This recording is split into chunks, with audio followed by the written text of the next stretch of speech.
보도록 하죠. 히브리서 13장 14절로 17절까지 말씀입니다.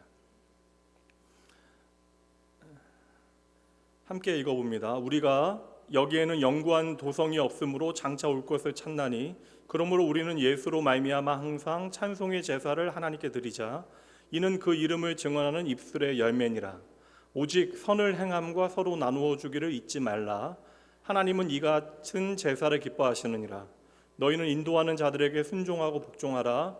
그들은 너희 영혼을 위하여 경성하기를 자신들이 청산할 자인 것 같이 하느니라. 그들로 하여금 즐거움으로 이것을 하게 하고 근심으로 하게 하지 말라. 그렇지 않으면 너희에게 유익이 없느니라. 아멘. 오늘 설교 제목도 함께 읽어봅니다. 영문 밖에서 배우는 복음의 문법. 우리는 과거에 다 영어를 배운 적이 있습니다. 영어를 저희 때는 국민학교 때, 그리고 중학교 때, 고등학교 때 이제 배웠죠. 그러니까 그렇게 적어도 국민학교 때 안 배웠나? 저희 때는 맞아. 저희 때는 안 배웠죠. 안 배웠어요. 중학교 때부터 영어 배웠고요. 그러니까 6년 배웠고, 제가 대학 때 보니까 대학 영어 같은 거 배웠으니까 만약에 교육의 기회가 조금 더 있었다면, 대학까지 우리가 만약에 배웠다면 10년 동안 영어를 배운 겁니다. 그러니까 적어도 6년 그리고 10년 정도 영어를 배웠는데, 막상 우리가 10년을 사실 10년을 공부하면 성과가 있어야 되는데 10년을 영어를 공부했는데 여러분 외국인 만나면 어떠세요? 나한테 다가올까 봐 좀 걱정되잖아요. 나한테 말 걸면 빨리 도망가고. 요즘은 안 그런데 사실 이거 외국인 만나도 10년 공부하는 것이 아무 소용이 없다라는 것을 우리는 확인을 했죠. 8, 90년대에는 문교부였죠. 문교부라고 이야기했는데 그 당시에 이제 문법 위주의 교육이 이제 언어를 말하지 못하는, 영어를 배웠으나 말하지 못하는 이러한 현상을 만들었다. 그러니까 문법 위주의 교육이 문제다. 그런 얘기들 많이 우리가 했던 것 같아요. 지금은 영어 교육의 좀 패턴이 바뀌었죠. 말씀한 대로 아까 전에 이제는 초등학교 때부터 영어를 대부분 배우기 시작하고요. 1학년, 2학년도 배우나요? 제가 잘 기억 몰라서. 배워요? 1학년, 2학년 학부모도 아무도 없나? 장길사님 1학년, 2학년 배워요? 몰라요? 애들 교육에 관심이 없어요? 요즘 애들 배우긴 배울 거야, 맞죠? 네.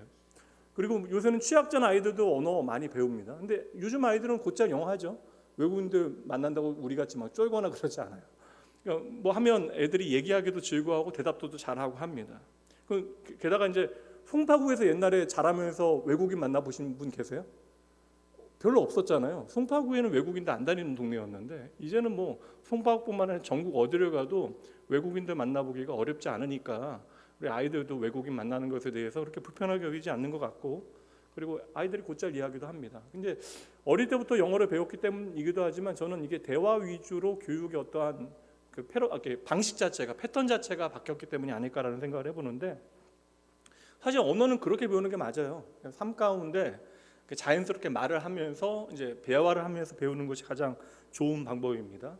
이거 사실 이 자리에 제가 영어 좀 한다고 잘난 척하는 게 아니고, 사실 제가 10년 하영이하고 얘기했는데 하영이 그 영어를 잘하는 것 같아서 딸 얘기네요. 저희 집에 사는 저희 청년하고 이야기를 하다 보면 걔는 영어를 여전히 잘하는데 어릴 때 배웠으니까 저는 너무 잊어버렸어요. 그러니까 예전에는 미국에서는 영어로 설교도 하기도 하고, 그리고 또 교회 학교 가서 영어로 가르치기도 하고, 왜냐면 공부를 계속 했으니까. 그러니까 발음이 아주 좋진 않아도 이제 영어로 무언가를 할 수 있었는데, 게다가 이제 매주 800페이지 정도 영어로 이제 전문적인 서적도 읽어야 되고, 이제 보고서도 써야 되고, 토론 준비도 해야 되고, 이제 그런 거 다 감당했습니다. 그냥 사람은 다 하는 것 같아요. 근데 이게 제가 한국에 들어와서 이제 거의 12년 시간이 지나가게 되어지니까 외국인 만나면 피하고 싶어요. 머릿속으로는 다 되는데, 얼마 전에 제가 종로에 갔는데 외국인이 이제 길을 이제 찾고 있는데, 그냥 제가 간단한 길인지 알았더니 되게 복잡한 거예요. 근데 영어로 말을 하려고 하는데 생각보다는 말이 잘 안 나오더라. 그러니까 그래서 예전 생각하고 저는 아주 이렇게 잘 제가 할 줄 알았는데 생각보다 이게 10년 제대로 안 하니까 영어 다 많이 잊어버렸습니다. 근데 여러분 모국어가 한국어니까, 여러분 우리가 한국어를 지금 이렇게 잘 유창하게 말하게 되어진 것이, 여러분 어릴 때 이렇게 유치원 다닐 때부터 이렇게 문법을 배워서 지금 여러분 한국어를 시작하신 분들 계세요? 어릴 때부터 나는 이렇게 문법 배우고 한국어 문법 배워서 지금 한국말을 이렇게 잘한다 하시는 분들 계십니까? 사실 어린아이들이 말을 배우게 되어질 때에 문법을 배워서 말하게 되어지는 거 아니잖아요. 그냥 엄마하고 아빠하고 시간 보내면서 엄마, 가끔 보면 엄마라는 말보다 애들이 대부분 아빠라는 말 먼저 하는 경우 많잖아요. 아니에요? 엄마 먼저 하나요? 아니 왜 여러분들은 이게 어려운 질문도 아닌데 이러시면 제가 곤란하잖아요. 엄마나 아빠 둘 중에 하나인데 제 생각에는 아빠라고 하는 걸 아빠들이 듣고 되게 좋아하긴 하는데 그거는 당연히 아빠 발음이 쉬워서 하는 게 아닐까, 맞죠? 엄마는 종성이 있지만 아빠는 없으니까 아빠가 친밀해서 애들이 아빠를 먼저 하는 것은 저는 아니라고 생각을 합니다. 여하튼 아이들이 어릴 때는요 그냥 관계 가운데 그냥 배우게 되는 거예요. 말을 문법 배워서 하는 거 아닙니다. 문법은 사실 뭐 중학교 나가서 처음 배우게 되어지는 것이지 뭐 품사라고 하는 단어 아이들이 언제나 들어보겠어요. 문장 구조라고 하는 단어 뭐 중학교 때나 가서 국어 배울 때 제대로 처음 들어보는 표현이 아닐까. 그러니까 우리가 자라면서 언어를 그냥 자연스럽게 생활 가운데 습득하게 되어지는 것입니다. 그래서 언어라고 하는 것은 삶에서 배우는 것이 가장 좋은 방법이 되어지는 거예요. 그래서 해외에서 그 언어 공부하는 사람들에게 흔히 우리 젊은 친구들에게 하는 언어 배우는 방법을 이야기할 때 물론 공부 열심히 하는 것도 중요하지만 어학원 다니고 학교 다니는 것도 중요하지만 남자친구 생기거나 외국인 남자친구 생기거나 외국인 여자친구 생기면 언어가 빨리 는다라는 이야기 많이 합니다. 그래서 언어라고 하는 것은 그냥 자연스럽게 무의식 가운데 우리 안에 습득되어지는 것이다. 근데 또 이게 또 한편 생각해 보면 좀 언어의 깊이를 우리가 말하는 맛, 글맛이나 말맛을 제대로 알기 위해서는 또 문법을 공부 안 하면 안 돼요. 왜 문법에 맞지 않으면 의사 전달, 이게 말은 내 마음을 전달하는 거잖아요. 내 뜻을 전달하는 것인데 우리가 문법을 제대로 알지 못하면 정확한 의사 전달을 하는데도 좀 장애가 있고요. 또 언어 표현에도 좀 이렇게 뭐라 그러죠? 그냥 어색한 부분들이 있습니다. 뭐 그런 거 있잖아요. 뭐 이모님, 뭐 깍두기 주세요. 뭐 그러면 어색하잖아요. 외국인들이 하는 어떤 표현들 아무리 문장이 맞더라도 그 억양이나 톤 자체도 우리에게 어색하게 보여질 수 있는 것입니다. 가끔 보면 표현에 예민한 분들 계시거든요. 제가 예전에 있었던 교회, 저희 교회도 한때 잠깐 아나운서분 잠깐 등록하셔서 나오신 적이 있는데 그 언어 표현에 예민하신 분들, 제가 있었던 교회는 성우분도 계셨고 아나운서도 계셨는데 그분들이 좀 공통적으로 하는 이야기는 아무리 제가 자신이 의식하지 않으려고 해도 이제 언어 표현들, 그러니까 된 발음 같은 거 되게 불편하고 표현 같은 거 되게 예민해지고, 그러니까 어쩔 수 없는 직업병이라고 이야기를 합니다. 그래서 이제 문법이 없어도 우리가 말을 배울 수 있긴 하지만 문법도 그 원리가 자연스럽게 우리에게 좀 습득되어져야 하고 우리가 의미를 제대로 전달하기 위해서는 좀 문법도 공부할 필요는 분명히 있다. 흔히 이야기하는 문해력이라고 하는 것은 가장 중요한 게 좀 독서가 아닐까라는 생각이 들거든. 문해력이 좀 자라나는 데는. 그리고 또 뭐 그와 더불어 이제 문법도 좀 공부를 하면 도움이 되는 것은 분명한 것 같아요. 이거 왜 말씀을 드리냐면 우리가 교회 나오고 하나님의 백성의 삶을 살아가는데 이 성도의 삶, 거듭난 하나님의 백성, 거룩한 하나님의 백성의 삶은 우리가 하나님의 말씀을 다 알아서 그것을 지키게 되어지는 것이 결코 아닙니다. 제가 지금까지 봤던 많은 성도들 가운데 배움이 좀 부족함에도 불구하고 신앙의 문법을 너무나 잘 지키는 많은 성도들을 봤기 때문에 반대로 너무나 잘 아시는데 반면 그것을 지키지 못하는 성도들도 참 많이 봤습니다. 우리가 어릴 때 영어 공부하듯이 하면 문법을 지켜서 문법을 다 배워서 말을 하려고 하면 물론 배우면 도움이 되긴 하지만 말문이 막히게 되어지는 순간들이 많잖아요. 문법에 맞춰서 우리가 말을 해야 되니까. 마찬가지로 어떠한 신앙의 규정이나 정해진 규칙을 지켜서 우리가 예수를 믿는 표시를 내고 그것이 우리가 예수 믿는 것이다 라고 하게 되어지면 이거 엄정히 말하자면 이것은 불가능한 일이에요. 신앙을 제대로 우리가 우리의 삶에 표현하기가 참으로 어렵다. 실제로 여러분 기독교 유명한 윤리학자나 신학자들 중에서는 무신론자도 생각보다 많아요. 그러니까 아예 자기가 무신론자라고 이야기하는 사람들, 그러니까 종교학으로서의 기독교를 공부하는 분들, 그리고 기독교 윤리학자들은 기독교의 가르침 안에 녹아져 있는 중요한 어떤 윤리적인 어떤 지침이나 방향성, 가치들을 발견해내는 것이 중요한 일이기 때문에 인문학으로서의 어떤 종교 비교학으로서의 기독교를 공부하고 기독교 윤리를 공부하는 사람들이 충분히 많을 수 있다라는 것입니다. 그래서 우리는 어떠한 법칙을 배워서 율법을 배워서 그것을 행함으로 주님을 온전히 따라가게 되어지는 것은 아니다. 우리가 먼저 예수 그리스도를 만나는 경험이 있어야 돼요. 그리고 예수 그리스도를 만나 그분을 사랑하게 되어지면, 그래서 그분을 사랑해서 그분을 따라가는 것이 우리에게 행복해지면 우리는 자연스럽게 말씀을 지키게 되어지는 것이죠. 그런데 우리가 신앙생활을 그렇게 거꾸로 하게 되어지는 경우가 많다. 그러니까 나도 모르게 무언가를 계속해서 지켜서 내가 신앙생활을 잘하고 있는 것을 확인받고 싶어하는 마음이 우리에게 있다라는 거예요. 우리가 지난주에 함께 말씀을 나누었던 부자 청년의 경우와 같이 내가 율법을 다 지켰습니다. 신앙의 규칙을 다 지켰습니다. 이것으로 내가 주님을 잘 섬기고 있다, 내가 구원받았다라고 하는 것을 확인받기 원하고 그것을 표시하기를 원하는 것이죠. 그러다 보니까 여러분, 이게 시간이 지나면 지날수록 신앙생활이 이게 의무와 규정에 매이게 되니까 늘 벅차고 힘이 드는 거예요. 반대로 세상에 무거운 짐을 지고 살아가다가 주 예수 그리스도를 만나서 내가 자유하게 되어져요. 죄의 짐을 지고 살아가다. 이것은 멸망인데, 죄의 짐을 지고 살아갔던 우리들이 십자가 앞에서 그 모든 죄의 짐을 벗어버리고 이제는 주님께서 우리에게 친히 지어주시는 가벼운 멍에, 주님께서 말씀하신 대로 가벼운 멍에를 지고 내가 이제는 주님과 함께 기쁘게 이제 걸어가게 되어지는 것인데, 근데 막상 우리가 신앙생활을 하다 보면 무거운 짐을 지고 가는 느낌이 드는 때가 있다라는 것이죠. 무언가를 지켜내야 한다라고 하는 생각은 사실 우리의 삶에 제대로 작동이 안 되는 순간들이 많아요. 그러니까 우리는 지켜내길 원하나 지켜내지 못하는 우리 자신을 확인하게 되는 순간들이 많습니다. 그래서 우리는 계속해서 내가 무엇인가 부족하다라고 하는 어떠한 불안감이나 또한 내가 제대로 못하고 있다라는 어떤 죄책감, 아니면 내가 또 어떤 때는 좀 열심히 하면 내가 열심히 하고 있다라고 하는 어떠한 내 자신에 대한 확신으로 이리저리 흔들리게 되어지는 때가 많은 것 같아요. 오늘 본문의 말씀 한번 보도록 할게요. 사실 이제 마지막으로 갈수록 적용에 대한 말씀이에요. 여러분의 삶에 잘 비춰보셔야 합니다.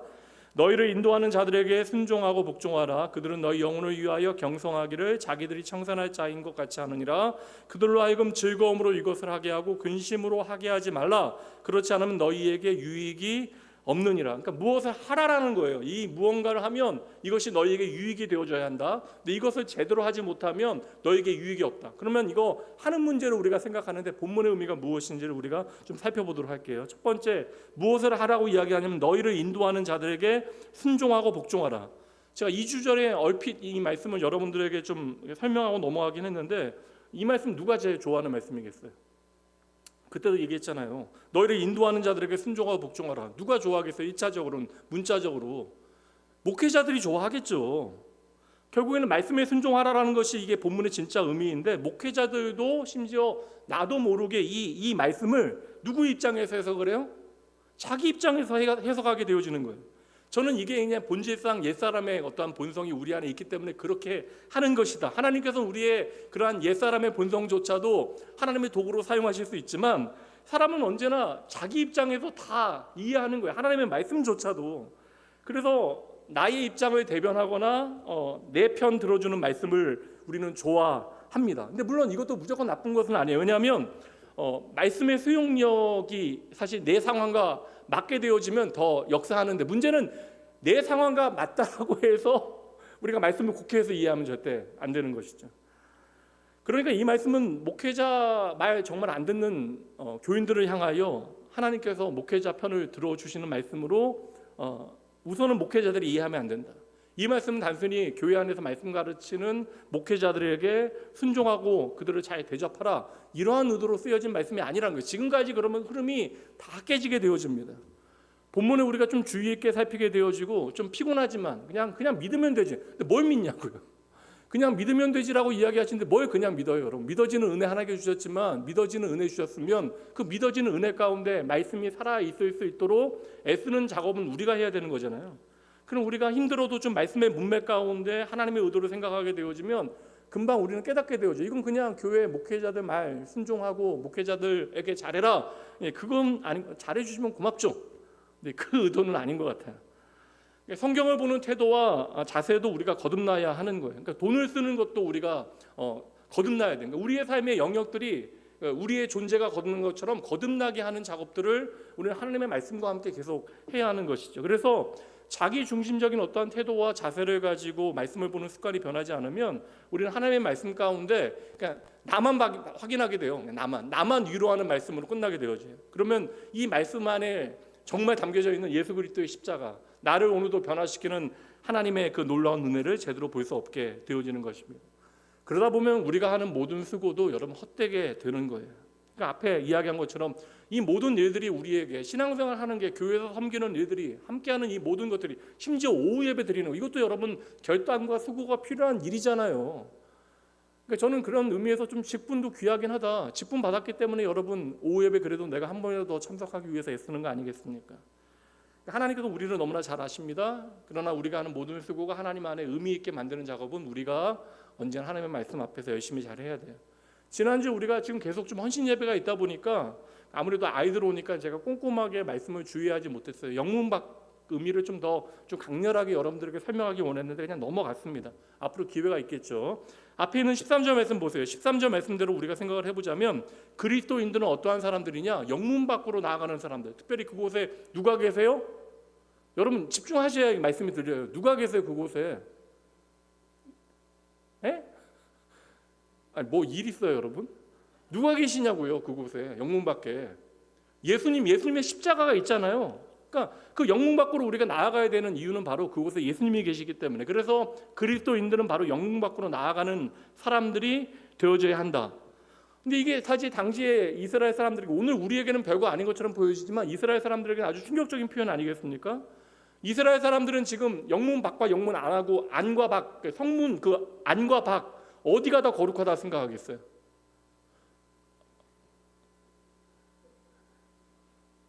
어디가 더 거룩하다 생각하겠어요? 여러분 좀 대답을 해보세요.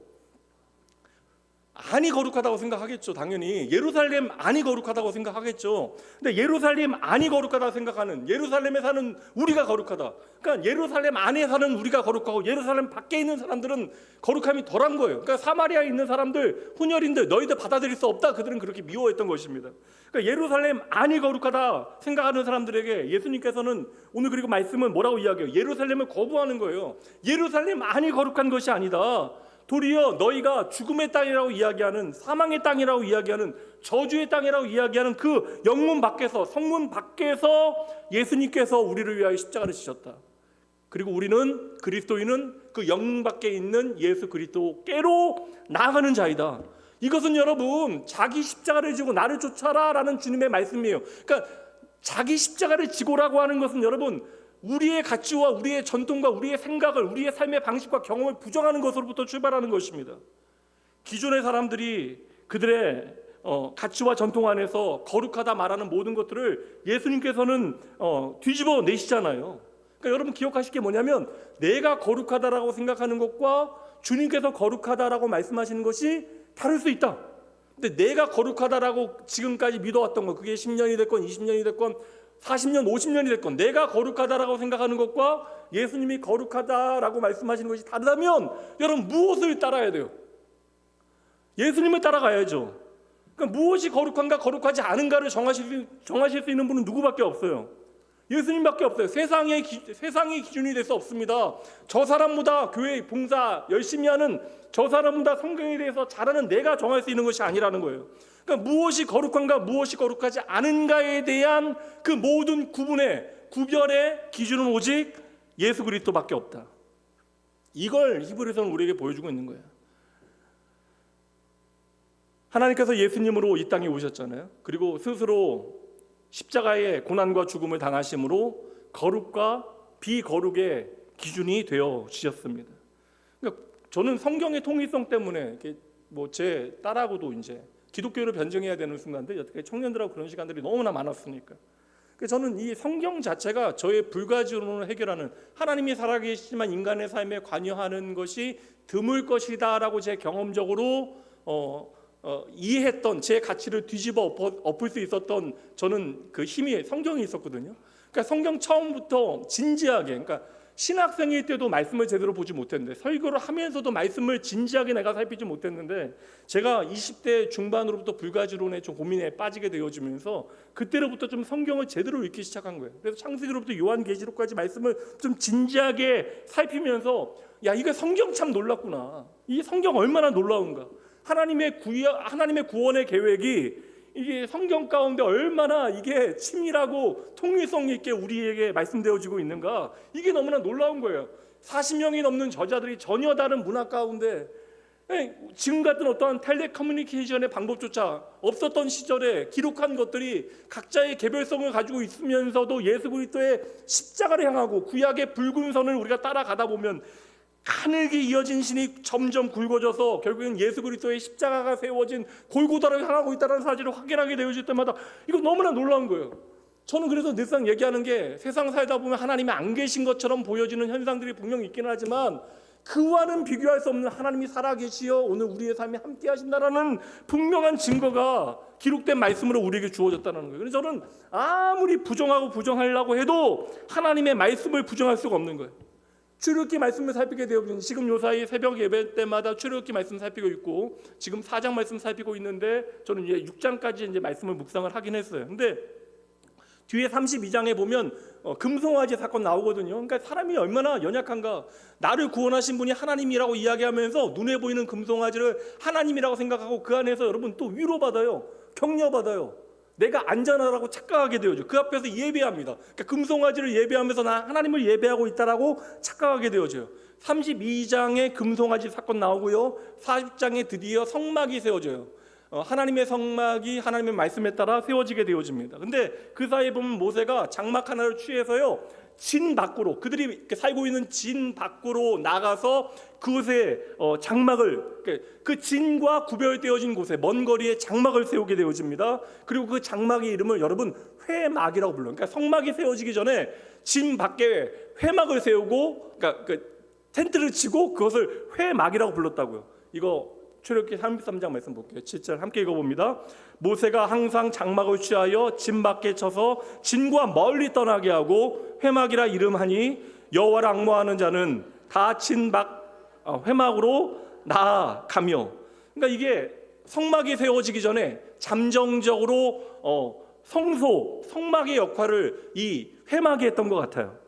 그러니까 그래서 여기 모세가 이곳에서 들어가서 하나님의 말씀과 함께 할 때는 구름 기둥이 밑으로 이제 내려오게 되어집니다. 하나님의 임재를 상징하는 것이죠. 그럼 여러분 잘 보세요. 왜 오늘 히브리서 말씀도 영문밖이라고 이야기하는데 왜 성막이 세워지기 전에 이 진 밖에, 멀리 진 밖에 회막이 세워졌을까? 백성들은 하나님이 우리를 구원하시고 우리와 함께 하신다 약속하셨으니까 백성들은 우리가 하나님을 만날 수 있다. 근데 언제나 끝없이 하나님을 향하여 배신하는 이스라엘 백성들이 출애굽 40년의 역사라면 하나님을 향하여 반역하는 백성들 사이에서 거룩하신 하나님을 만날 수 있는 방법 자체가 아예 없는 거예요. 그러니까 그들이 행함으로, 그들이 노력함으로 그들의 존재 자체가 하나님을 만날 수 있는, 하나님의 거룩을 바라볼 수 있는 방법과 가능성이 없으니 하나님을 앙모하는 자, 하나님을 찾는 자는 진 밖으로 나가야 돼. 여기 머물러서는 안 되는 거예요. 진 밖으로 나가면 안 된다. 진 밖으로 나가지 않으면 안 된다라고 하는 것을 지금 이 회막이 우리에게 보여주고 있는 거예요. 그러니까 지금 이스라엘 백성들은 하나님이 우리를 구원하여 택하셨으니까 우리가 거룩한 하나님의 선택된 백성이다. 지금까지도 유대인들은 그 생각하고 있잖아요. 그런데 하나님께서는 거룩하다 말하는 그들의 진 안에 그들이 모여있는 그곳이 거룩하지 않으니까, 그들이 살아가는 곳이, 그들의 존재 자체가 거룩하지 못하니까 진을 나와야지만 멀리 있는 그곳에 세워진 회막에서 하나님을 만나게 되어진다. 그러니까 이스라엘 백성들은 무슨 생각을 하냐면 여러분, 진 밖에 나가게 되어지면 이게 불결한 곳이다, 이게 거룩하지 못한 곳이다, 그들은 생각했는데 도리어 그 모든 상황이 지금 뒤집혀지는 거예요. 우리가 거룩하다 생각하는데 하나님은 너희 가운데 거룩이 없으니 진 밖에 하나님의 임재의 상징이 되어주는 회막을 만들도록 하신 것이죠. 그래서 하나님의 거룩한 성소, 하나님과 만나는 이 회막은 백성들이 머무는 곳이 아니라 그들의 진 밖으로, 오늘 말씀으로 이야기하면 영문 밖에 그 진이, 그 성막, 회막이 설치되게 되어지는 거예요. 그리고 나서 여러분 1400년의 시간이 흘러갑니다. 그리고 예수 그리스도의 십자가가 바로 예루살렘의 진 밖, 영문 밖에 그 십자가가 세워지게 되어졌던 것이죠. 저주의 나무, 그리고 죄인을 처형하는 자리가 백성들이 함께 살고 있는 그 예루살렘 안이 아니라 그 성전 밖으로, 그 짐 밖으로, 영역 밖으로 지금 세워지게 되어졌다는 거예요. 그러니까 얼마나 아이러니합니까? 그러니까 죄인된 우리가 구원받기 위해서는 어떻게 해야 돼요? 십자가 앞으로 나아가야 돼요. 그러니까 오늘 말씀에 영문 밖으로 너희는 나아가야 한다라고 말씀하고 있는 것이죠. 13절 말씀 이제 완전히 이해되셔야 돼요. 함께 읽어봅니다. 그런즉 우리도 그의 치욕을 짊어지고 영문 밖으로 그에게 나아가자. 그러니까 영문 밖에 예수님의 십자가가 세워졌다라고 하는 것은 여러분 단순한 내용이 아니라는 거예요. 하나님의 언약의 성취로 십자가가 영문 밖에 세워졌다는 거예요. 우리가 우리 자신을 거룩하게 할 수 없기에 하나님께서 그 영문 밖에 예수 그리스도의 십자가를 세우시고 그 영문 밖에 십자가 안에서 십자가를 향하여 생명을 발견했던 사람들, 그 영문 밖에 지금 짐 밖에 회막이 세워진 것처럼 그 영문 밖에 세워진 십자가를 통하여 하나님께서는 구원의 구약의 모든 언약을 성취하시고 저와 여러분을 구원하셨다. 그게 바로 예수 그리스도의 십자가가 오늘 우리에게 보여주고 있는 의미가 되어지는 것이죠. 그러니까 여기까지 한번 정리해 보도록 할게요. 정말 중요합니다. 따라해 보세요. 거룩의 장소는 장소가 아니라 거룩의 기준은 장소가 아니라 그리스도입니다. 이게 오늘 가장 중요한 핵심이 되어지는 거예요.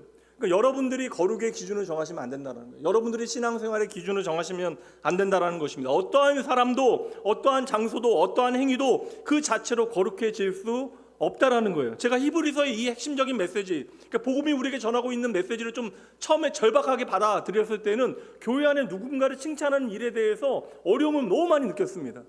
지금은 좀 이제 편안해지긴 했는데 우리가 생각하는 그 누구도, 우리가 존경하는 그 누구도 이게 그 사람의 존재 자체가 하나님의 거룩에 이를 수 있는 존재가 아무것도 없다라는 거예요. 이게 복음의 시작이에요, 여러분. 나는 절대 거룩해질 수 없다라고 하는 것으로부터 여러분 생명의 가능성은 시작되는 거예요. 도무지 우리의 모임 안에는 구원의 가능성이 없다라는 사실을 깨닫는 사람이 예수 그리스도의 십자가가 세워져 있는 이 영문 밖에 있는 그 십자가가 세워진 그 골고다 언덕으로 나아가게 되어지는 것이죠. 그래서 여러분 거룩은 다른 게 없어요. 예수 그리스도의 십자가를 통과하게 되어질 때만 우리에게 주어지는 것이다. 그래서 14절 말씀에 보시면 이제 다음 말씀 14절 말씀 우리가 여기에는 영구한 도성이 없으므로 장차 올 것을 찾나니. 여기가 어디겠어요? 구약이 이스라엘 백성들에게는, 그러니까 예루살렘에 사는 이스라엘 백성들에게는 예루살렘 성문 안이 되어질 것이고 출애굽한 이스라엘 백성들에게, 광야의 이스라엘 백성들에게는 그들의 진영 안이 되어질 것이고 오늘날 저와 여러분에게 이것을 적용하게 되어지면 아주 이렇게 작게 이야기하면 교회 안이 될 것이고 이것 좀 확대하게 되어지면 이 세상이 되어지겠죠. 그러니까 결코 스스로를 거룩하게 할 수 없는 죄악된 세상 가운데 우리는 언제나 영문 밖에 계신 예수 그리스도를 향하여 나아가야 한다. 그래서 성도라고 하는 존재는 우리가 거듭난 하나님의 백성들은 그리스도와 함께 오늘 말씀처럼 그의 치욕을 짊어지고 영문 밖으로 나아가야 한다. 이 치욕이 그리스도께는 십자가가 되어질 것이고 저와 여러분에게는 세상의 자랑과 인정이 되어지겠죠. 그러니까 오늘 우리가 기억해야 하는 것은 무엇이에요? 우리가 아무리 단단하게 붙잡을 만한 확신이 있다 할지라도 여러분 우리가 사는 이 세상에는 영원한 영구한 도성이 없다라는 거예요. 그러니 우리가 이 땅에 소망을 두지 아니하고 장차 우리에게 임할 것을 바라보며 우리는 살아야 한다. 이것이 바로 하나님의 백성이다. 그러니까 나의 죄를 위하여 죽으시고 부활하시어 장차 오실 주님을 바라본다라고 하는 의미가 되어질 것 같은데 여러분 주님을 바라본다라는 것은 무엇일까요? 주님을 앙망한다라는 것은 무엇일까요? 바로 나의 생명이 주님께 있다는 것을 아는 거예요. 신앙은 다른 게 아니에요.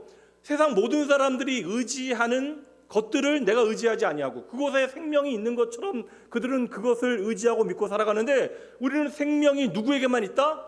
예수 그리스도께만 있다라는 사실을 아는 것, 이것이 바로 그리스도를 바라보는 일이 되어지는 것이죠.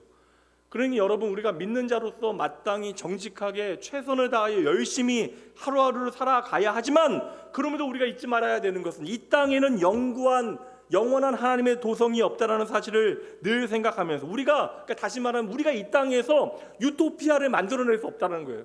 우리가 아무리 애를 쓴다 할지라도 이 땅에 영원한 생명을 만들 수 있는 어떠한 가능성을 우리는 찾을 수 없다. 그러니까 이 땅에 영구한 도성이 없기 때문에 우리는 그것을 누구에게서 찾아야 돼요?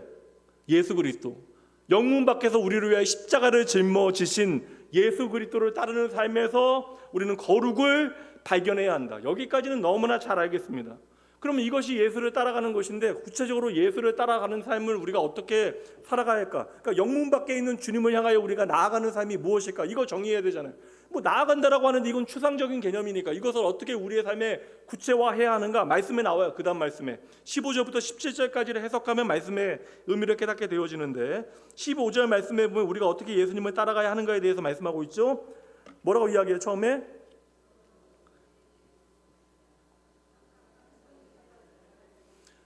찬송의 제사를 하나님께 드리자. 그러니까 우리가 예수 그리스도를 따라 살아가는 삶은 찬송의 제사를 하나님 앞에 드리는 것이다. 그러니까 우리는 예수를 따라가는 삶을 찬송의 제사를 드리는 것으로 살아가는 것으로 지금 표현하고 있는 거예요. 근데 10절 말씀에 제단이 있다, 우리에게도. 그러니까 유대인들은 이스라엘 백성들에게 너에게는 제단이 없지 않냐? 그럼 제사를 못 드리는 거 아니냐? 우리에게도 제단이 있다. 이거 설명한 거예요. 우리의 제단은 바로 무엇이라고? 예수님의 십자가이다. 거기서 예수님께서 완전하게 자신을 희생제물로 드리심으로 우리를 위하여 완전한 하나님의 약속을 성취해 내셨다.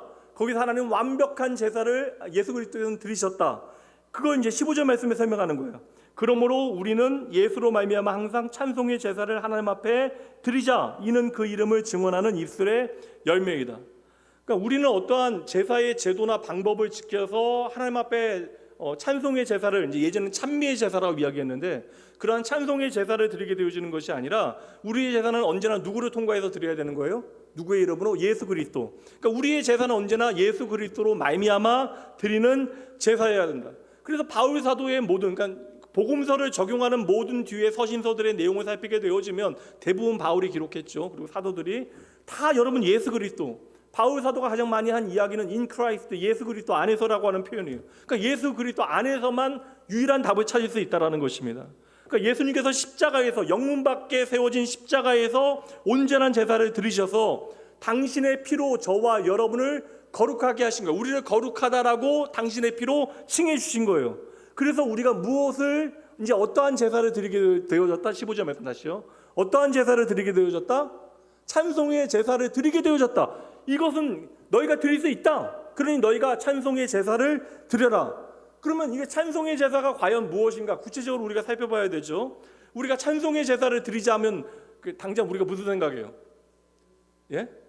예수 그리스도 다 얘기하시면 좋긴 하지만 찬송의 제사라고 이야기할 때 우리는 찬송가 부르는 거 생각하잖아요. 그래서 그럼 내가 다음 주부터 성가대해야겠다. 물론 뭐 좋아요, 여러분. 근데 찬송의 제사라고 하는 것은 그러한 개념이 아닙니다. 찬송의 제사가 무엇인가를 우리가 오해하지 않도록, 여러분들도 이렇게 구체적으로 이야기할 수 있도록, 살아낼 수 있도록 히브리서 저자 성령 하나님께서 친히 우리에게 알려주시는 것이 16절과 17절 말씀. 그러니까 16절과 17절 말씀은 윤리적인 명령이 아니라 찬송의 제사를 우리가 어떻게 드려야 되는가에 대한 말씀입니다. 적어도 제가 보니까 세 가지는 하라라는 거예요. 16절 말씀이 두 가지 나옵니다. 첫 번째 뭐라고요? 오직 선을 행하래요. 두 번째, 서로 나누어 주기를 잊지 말라. 하나님은 이 같은 제사를 기뻐하신다. 그러니까 하나님께서 기뻐하시는 찬송의 제사 두 가지 무엇이에요? 예수님의 이름으로 우리가 할 수 있는 것, 첫 번째 선을 행하는 것, 두 번째 뭐요? 서로 나누어 주는 것을 잊지 아니하는 것. 이거 하나님께서 기뻐하신다. 17절, 너희를 인도하는 자에게 순종하고 복종하라. 이게 세 가지, 여러분. 그러니까 우리가 드려야 되는 찬송의 제사는 오직 선을 행하는 것과 서로 나누어 주는 것을 잊지 아니하는 것, 그리고 우리를 인도하는, 너희를 인도하는 자들에게 순종하고 복종하는 것. 이러한 제사를 하나님께서 기뻐하신다. 이제 너희를 인도하는 자들, 그들은 너희 영혼을 위하여 경성하기를 자신들이 청산할 자인 것 같이 하느니라. 그래서 저는 뭐 목회자도 마찬가지지만 부족한 점들이 다 있어요. 저도 마찬가지고 교육자들도 마찬가지입니다. 부족한 점이 있음에도 불구하고 목회자가요, 여러분 감당하는 일들이 빚진 자의 내가 생각을 하지 못하면, 내가 갚을 것이, 청산할 것이 있다라는 생각을 하지 못하면, 여러분 교회 안에 일하는 사람들은 언제나 나에 대한 이야기를 하게 되어져요. 어느 순간엔 분명 억울해집니다. 다른 사람들과 비교하는 일들이 생겨나게 되어져요. 이거 여러분, 이거 하면 우리가 드리는 모든 일들이 찬송의 제사가 되어질 수 없다라는 거예요. 그러니 우리가 언제나 일할 때는 어떠한 사람의 마음으로, 빚진 자의 마음으로 이 모든 일들을 감당해야 된다는 거예요. 그들로 하여금 즐거움으로 이것을 하게 하고, 그래서 우리가 즐겁게 하나님의 일을 감당해야 합니다. 여러분, 근심으로 하게 하지 말라. 그렇지 않으면 너희에게 유익이 없다. 너에게 유익이 없다. 그래서 찬송의 제사라고 하는 것은 선을 행하는 것이고, 서로 나누어 주는 것이고, 그리고 인도하는 자들에게 순종하고 복종하는 것이다. 이거 우리가 문자적으로 이해하면 안 되는 것이, 우리가 지금까지 살펴왔던 말씀 기억하게 되어지면 단지 우리가 뭐 첫 번째는 문자적으로 찬송가 잘 부르는 거, 우리가 하루에 몇 번씩 뭐 1시간씩 찬양 부르는 거, 이런 개념이 아니라는 거예요. 이웃에게 우리가 좀 자비를 베푸는 거, 그리고 뭐 목회자들에게 선대하고 접대하는 거. 근데 저는 이게 뭐 여러분 해주시면 감사하긴 한데, 이거 뭐 저는 사실 기질적으로 좀 불편해하는 것도 좀 있고, 근데 이게 뭐 목회자들에게 좀 선대해야 하는 마음은요, 하나님의 말씀을 온전히 제대로 좀 전하고자 애씀에 대해서 여러분들이 격려해 주셔야 돼요. 그거 말고는 아무것도 없습니다. 제가 보기에는 여러분들과 목회자는 다 동일하기 때문에. 그러니까 우리는 다 거룩한 대제사장으로 하나님의 부르심 앞에 나아가는 거예요. 그냥 자리가 다른 거예요. 우리 여러분, 이러한 것들을 하는 게 중요한 게 아니라 이것은 무엇을 하라라고 우리에게 주신 말씀이 아니라 찬송의 제사라고 하는 것은, 그 말씀 15절 다시 보여주실까요? 이거 아예 제가 이거 얘기하고 정리하죠. 15절 말씀에 보면 우리가 찬송의 제사를 항상 하나님께 드려야 되는데, 이 찬송의 제사는, 그러니까 이는 찬송의 제사는 뭐라고요?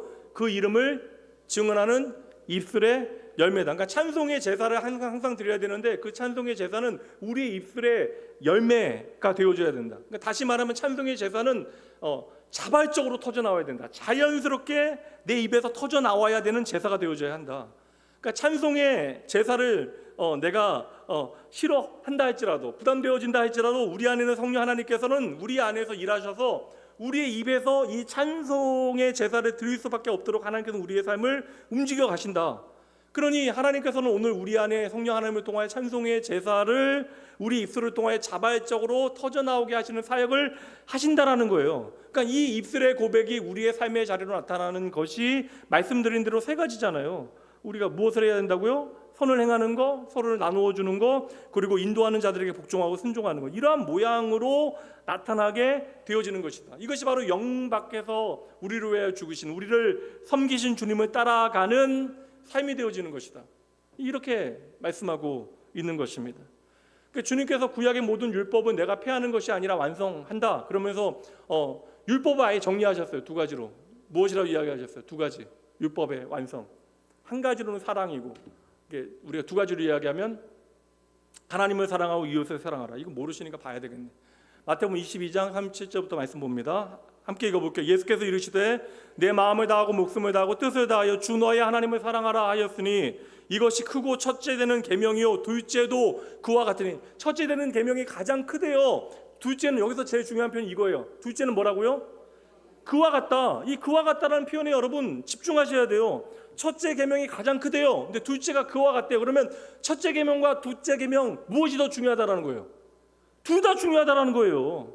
둘째 계명이 첫째 계명과 똑같이 중요하다. 내 이웃을 내 자신과 같이 사랑하셨으니 이 두 계명이 온 율법과 선지자의 강령이다. 그러니까 하나님을 사랑하는 것과 이웃을 사랑하는 것, 둘 중에 무엇이 더 중요합니까? 그럼 대부분의 사람들이 하나님을 사랑하는 것이 그래도 첫 번째고 이웃을 사랑하는 것이 두 번째이죠. 이렇게 이야기할 수 있지만 그렇지 않다라는 거예요. 하나님을 사랑하는 것과 이웃을 사랑하는 것은 바로 동시에 이루어져야 하는 것이다. 그러니까 하나님을 사랑하는 것과 이웃을 사랑하는 것은 같은 계명이 되어지는 것이다. 이게 여러분 십자가의 정신이라고요. 이것은 여러분 구약 시대에도 동일합니다. 제사만 우리가 하나님 앞에 잘 드리면, 하나님 사랑한다라고 내가 고백하며 예배 잘 드리고 찬양 잘하고 그러면 하나님께서 나를 기뻐 받아주시겠지라고 생각했던 이스라엘 백성들에게 호세아 선지자가 아주 충격적인 이야기를 던지게 되어져요.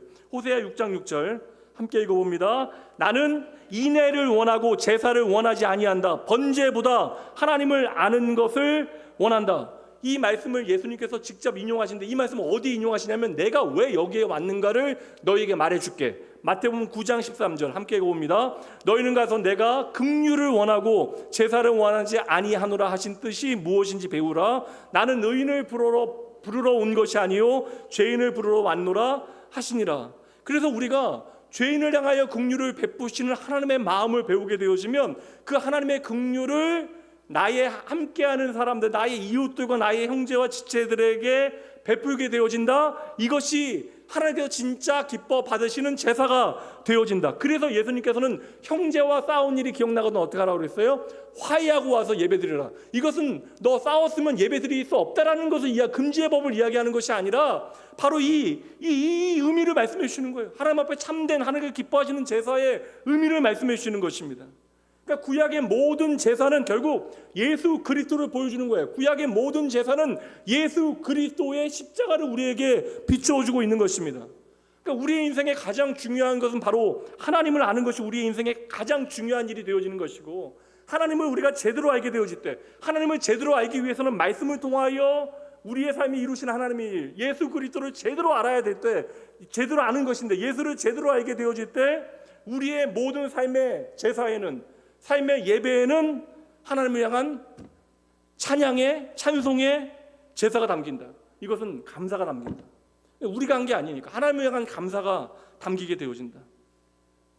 그래서 예수님께서 당신을 십자가에서 제물로 바치셨던 그것이 하나님께 기쁨의 제사가 되어졌던 것처럼, 여러분, 우리가 드리는 제사도 우리가 만들어가는 것이 아니라 예수 그리스도를 통하여 우리에게 주어진 반드시 입술에 열매가 있어야 한다.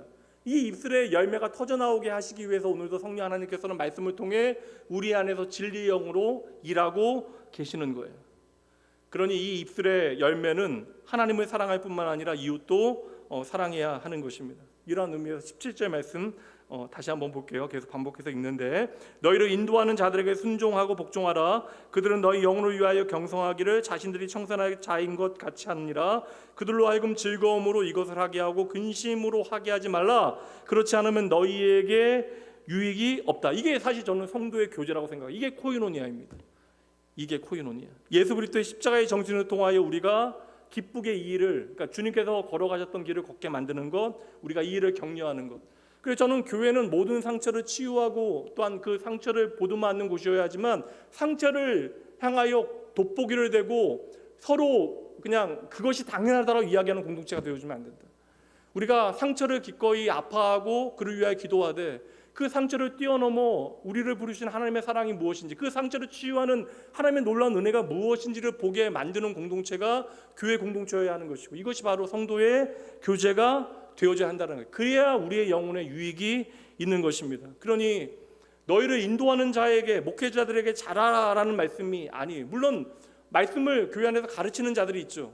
그들을 좀 귀히 여기는 마음은 중요하죠. 왜냐하면 말씀 전하는 사람들이 업신여기게 되어지면 여러분, 말씀이 내 귀에 들어오지 않아요. 여러분들에게 손해입니다. 그러니 말씀을 가르치고 인도하는 자나, 제가 정말 많이 봤던 게 뭐냐면, 우리나라 가장 대단한 설교자였다고 이야기하는 전 목사님들 두 분 옆에 섬겼으니까, 옥하는 목사님이나 지금 우리 삼일교회에 계시는 목사님이나, 근데 그렇게 설교 대한민국에서 손꼽히는 목사님이신데도요, 우리 목사님 설교 귀에 안 들어온다라고 이야기하는 성도들이 다 있어요. 근데 저는 그게 다른 문제가 아니라고 해요. 기호의 문제가 아닙니다. 하나님의 말씀이 내 기호하고 무슨 상관이 있어요. 그냥 하나님의 말씀이면 태초에 하나님이 천지를 창조하시니라, 이 말씀이 그냥 우리는 아멘할 뿐이죠. 믿어지는 은혜 가운데. 근데 이게 이런 이유가 무엇이냐? 결국 내가 하나님의 말씀에 대한 태도가 사랑과의 관계 가운데 제한되어지는 순간들이 너무나 많다라는 그런 의미에서, 우리가 말씀 전하는 자들을 귀히 여기고 그들을 좀 이렇게, 제가 가끔씩은요 이렇게 성도님들에게 조금은 거리감을 유지하려고 하는 이유가 뭐냐면, 여러분들이 말씀 듣는데 방해될까봐. 제가 지나치게 가까이 가면 제 허물이 다 보이니까, 이 정도 거리를 유지하면 여러분도 그냥 멀쩡해 보이잖아, 어느 정도. 근데 가까이 오게 되어지면 이제 여러분들에게 말씀 듣는데 방해되어지는 일들이 벌어질까봐 저도 외로울 때 없겠어요? 교회 신앙생활 하시는데 여러분 이번에도 가는데 밥 먹으라고 올라오라고 그러면 올라가면 내 옆에는 아무도 안 앉아. 혼자 앉아 있어요. 막 혼자. 교육자들도 빨리 안 먹어. 왜 안 오는지 모르겠는데. 근데 그게 물론 그게 많이, 저는 성격이 혼자 먹어도 괜찮은 사람이긴 한데, 농담이에요 여러분. 이거 또 너무 다가오시면 불편합니다. 다 다닥다닥 붙어 앉으면 제가 불편해.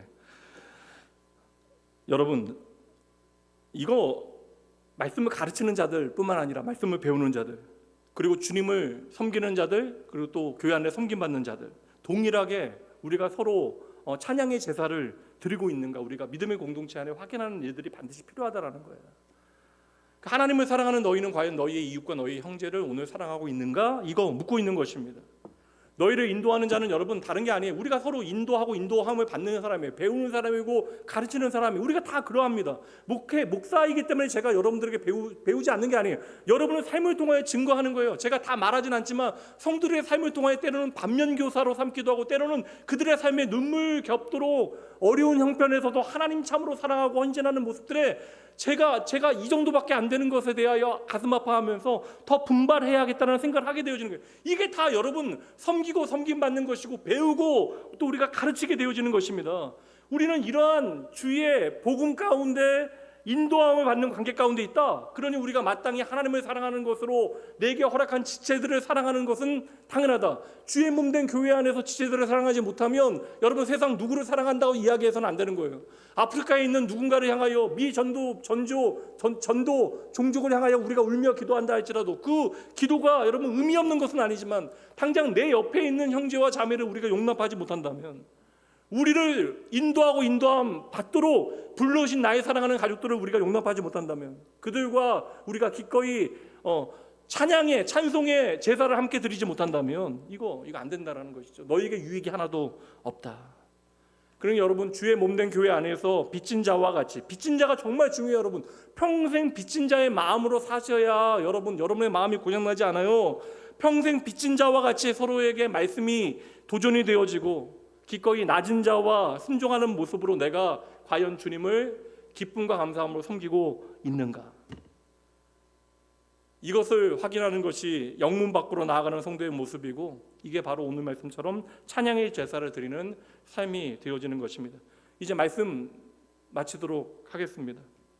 처음 제가 언어 배우는 이야기 했는데, 문법을 다 배워서 문법에 끼워 맞추기 위해서 우리가 말을 연습하게 되어지면 이거 엄밀히 따져보면 우리가 우리의 의지로 내가 말을 좀 잘 해보겠다라는 생각을 하게 되는 거예요. 생각보다 여러분 머릿속에서는 문장을 완벽하게 말할 수 있는데 입으로 안 나오는 이유는요, 내가 말하다가 실수하는 것에 대한 두려움이에요. 이게 사실 완벽주의의 함정인데, 완벽주의는 어찌 보면 이게 나에 대한 확신이 아니라 나에 대하여 불안해하는 심정일 수도 있습니다. 그러니까 머릿속에서 완벽하게 내가 문장을 만들어서 말해야 된다는 생각하는 순간 대화는 다 흘러가게 되어져요. 그러니까 여러분 이게 틀리더라도 계속 그냥 말해보는 거예요. 그러니까 내가 선하고 아름다운 어떠한 신앙의 원칙을 다 지켜서 하나님 앞에 내 삶을 좀 증명해 봐야겠다, 인정받아야겠다, 이거 여러분 교만한 거예요. 그리고 여러분 저는 이렇게 정의하고 싶은 거예요. 십자가가 복음의 문법책이다. 그러니까 성도의 삶은 예수 그리스도의 십자가를 통하여 살아지는 거예요. 우리가 살아내는 게 아니라 살아지는 거예요. 그러니까 우리가 할 일은 문법을 열심히 암기하여 말을 거기에 맞춰내는 것이 아니라 우리 안에 예수님께서 이미 완성하신 십자가로 완성되어진 복음의 그 문장에 우리가 아멘이라고 응답하고 그 십자가의 복음을 내 삶에 살아내는 것, 이게 우리가 살아가야 하는 삶의 이야기가 되어지는 것이다. 히브리서 이제 거의 마무리됐습니다. 십자가에서 완벽한 제사를 드리신 주님께서 오늘도 살아계시면 여러분 믿으시죠? 그 하나님께서 오늘도 우리와 동행하시고 우리 안에 성령 하나님을 통하여 우리로 찬송의 제사를 드리게 하심을 여러분 믿으시죠? 십자가의 복음의 문법은 절대 변하지 않아요. 이미 완성되어진 것입니다. 그러니 흔들리는 세상 가운데 우리는 예수 그리스도께서 십자가에서 완성하신 이 복음의 문장을 기억하고 우리는 아멘하고 우리 인생을 제대로 살아내야 합니다. 함께 읽어봅니다. 예수께서 나를 위하여 죽으셨다. 그러므로 나는 그 안에서 산다. 오늘도 찬양하고 기도가 마치도록 할게요.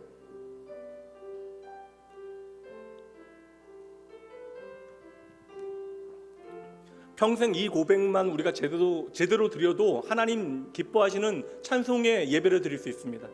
고백합니다. 내 안에 사는 이 예수 그리스도니, 내 안에 사는 이 예수 그리스도니, 나의 죽음도 유익함이라. 다시 한번 찬양합니다. 우리의 죽음도 유익한 이유는 우리가 예수 그리스도 안에서 영원히 죽지 아니함을 확인하기 때문에 그러합니다. 내 안에 사는 이 예수 그리스도니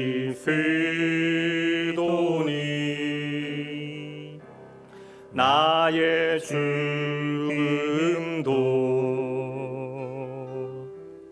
유익. 예수 그리스도께서 십자가에서 완성하신 이 복음의 문법 때문에 우리는 이 고백할 수 있는 거예요. 나의 왕 내 노래 내 생명 또 내 기쁨 나의 힘 나의 검 내 평화 그분은 나의 주님 내 안에 사느니 내 안에 사느니 예수 그리스도니 나의 죽음도